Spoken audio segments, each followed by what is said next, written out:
Bonjour les rôlistes, je m'appelle Bruno et je suis un vieux gamer. Voici la deuxième partie de Albert, le gnome inventeur. Je vais parler d'une aventure particulière qu'on a fait. Je pense qu'il met le plus en valeur mon personnage.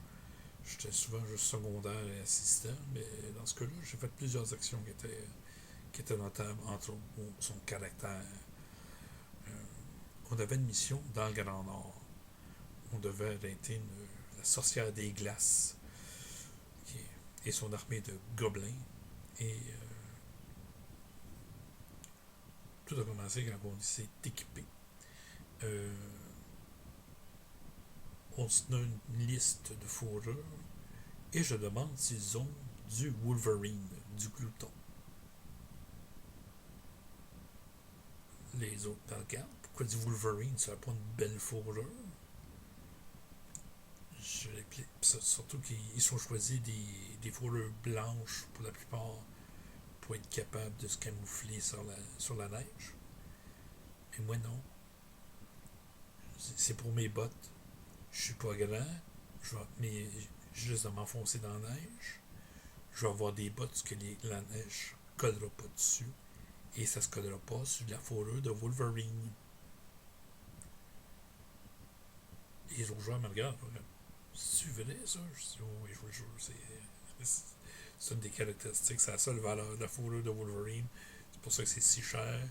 C'est très spécifique.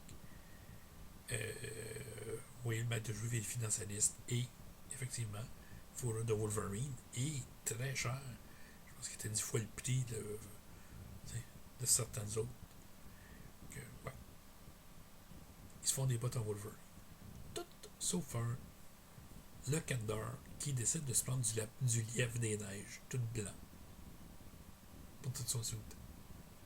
J'en achète en extra. J'y ai fait des oreilles. Oui, il s'est levé un matin, il y avait des oreilles cousues sur sa capuche. Il s'en est pas rendu compte jusqu'à temps qu'il voit son ombre. Euh, ouais. On va jusqu'au dernier village avant les zones désertiques en utilisant c'est des bateaux à voile sur patin pour glisser sur la neige. C'est des choses qui existent, mais à Dragonlance, c'est vraiment gros. Là. C'est des dracars et plus comme grosseur de bateau.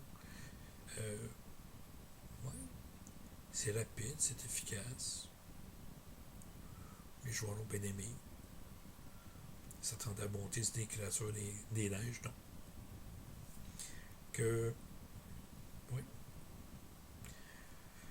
Mais après, il faut y aller à pied parce qu'il n'y a personne qui veut aller dans la zone.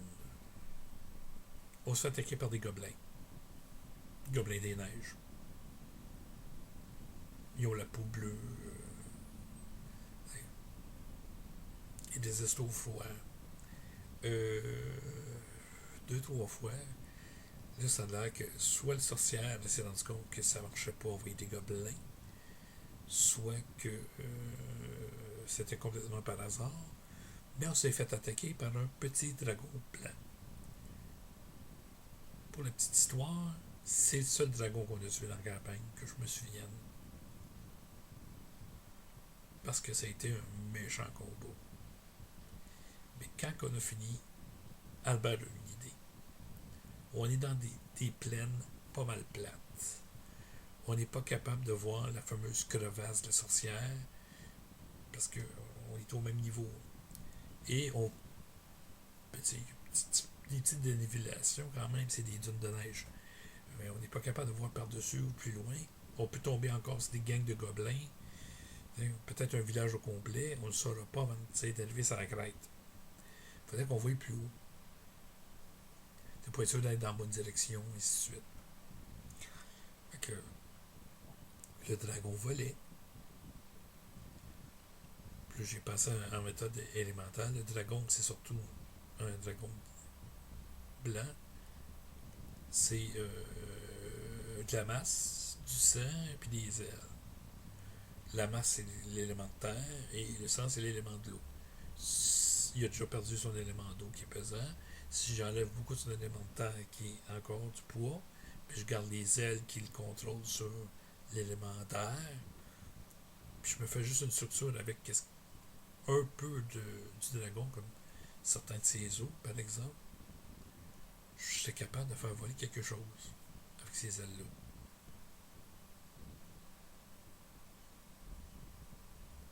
Application médiévale. Euh, Là, je pense à faire une espèce de structure bien simple avec du ski pour que quelqu'un de petit puisse voler, le plus petit dans la gang. Ça prendrait de la corde aussi, puis 50 pieds de corde, c'est pas assez, puis ça serait peut-être pas assez solide. Non, je vais utiliser les boyaux du dragon. Comme on utilisait les boyaux de certains animaux pour faire des cordes de violon. Si un être humain a peut-être au-dessus de 300 pieds de boyaux, vous pouvez imaginer ce qu'un dragon pourrait avoir comme longueur. Donc, j'ouvre le dragon, puis je commence à sortir les boyaux pour les vider. La plupart des autres joueurs ont été dégoûtés par cette idée-là, mais le Kandor était curieux puis il a commencé à m'aider. Là,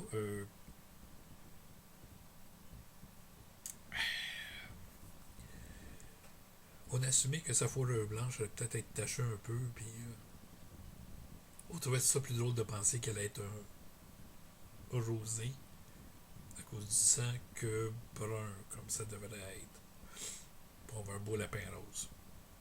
Oui, c'est encore réveillé avec des oreilles ce matin-là. Qui l'eût cru? Moi, il y avait. Albert avait des talents de couture. Je fais de la corde, je commence à faire ma structure, je me sers de ces longs os pour faire les quatre poteaux, et ainsi de suite. Là, quand ils voient que je mets les ailes à l'horizontale, qu'est-ce que tu veux faire avec ça? Je dis, ben regarde, on va mettre la plus petite personne possible là-dedans. Vous autres, vous allez tenir la corde, puis on va se servir du vent pour le faire monter haut, pour comme ça, on va pouvoir l'observer tout. Là, si vous pensez que c'est Albert qui allait monter là-dedans, peut-être qu'il allait être volontaire, mais c'est pas mal sûr qu'il y en a un qui allait insister pour essayer une nouvelle expérience. Le Kandor qui a peur de rien. Le groupe, par exemple, fait si ça marche pas, puis il tombe de cette hauteur-là, le Kandor va se tuer.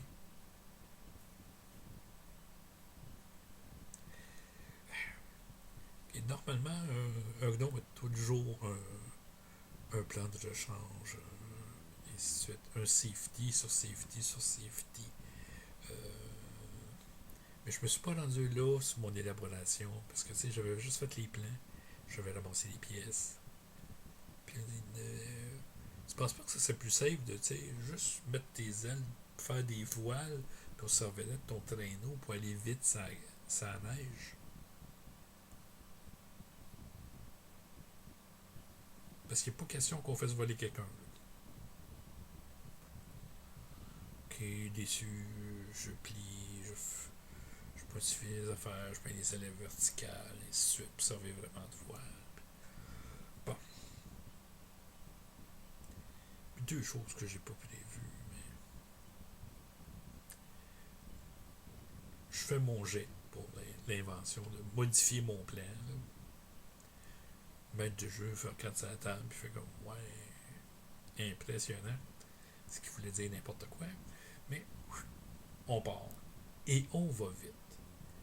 Le maître de jeu nous avait montré une carte que les habitants de la région, ils nous avaient donné une carte qui nous indiquait certains éléments comme on savait qu'en nous et l'endroit présumé de la sorcière, il y avait un lac de glace. Puis là, on avait calculé quelle distance on avait faite en 2 jours de marche. sur la carte, qui est environ 2 cm. C'est une carte sur de large. Puis le lac est au milieu. Ça allait nous prendre à peu près une semaine de traverser le lac à la vitesse qu'on avait là. Sauf que mon traîneau, on l'a atteint en quelques minutes, le lac. Mais la neige faisait un creux pour le lac de glace. C'est qu'on a fait comme un saut, parce qu'on allait tellement vite. Puis quand on a tombé, on a cassé les skis. Parce que c'était des côtes. Puis là, ben, on était juste sur les 4 pignons en train de glisser, ce qui allait assez bien. Mais assez rapidement, on voyait arriver de l'autre côté la neige. C'est là que les autres nous disaient, ouais, il faudrait peut-être arrêter, là. Je fais arrêter. Moi, j'avais prévu un planeur. On l'a arrêté en le descendant avec une corde. J'avais pas prévu un traîneau à voile. S'il m'avait laissé un petit peu plus de temps, j'aurais pensé à comment replier les ailes ou faire un frein. Ok, j'improvise, là. Je prends mon grappin, je prends de la corde, j'attache mon grappin après la structure, je le lance en arrière. Puis là, le maître de jeu dit, ben là, tu vois, cling, ling, ling, ling, ling, ling, ling, ling, il rebondit sur la glace, il n'y a rien pour le gripper. Je me retourne au dos, je vais accrochez-vous, gang. J'avais rien. Pas que dans la neige. Ça allait très bien, sauf un petit défaut de conception, pas de frein.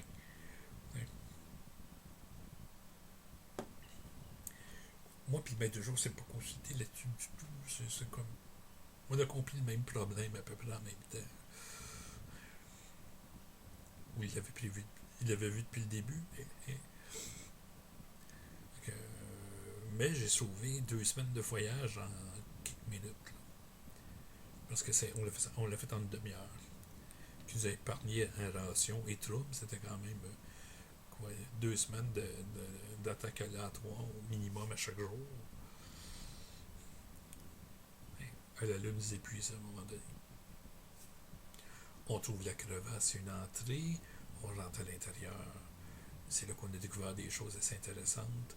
Il y avait une horloge magique, encore une fois, qui nous permettait de remonter dans le temps, mais juste dans le cercle de lumière. Il y avait une sphère magique. Puis là, il y a eu une autre conséquence à cette sphère-là. Puis ça mérite une autre vidéo. Ouais.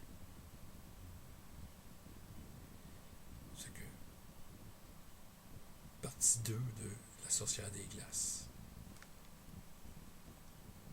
Vous pouvez laisser des commentaires, mais il n'y a pas de question pour celle-là.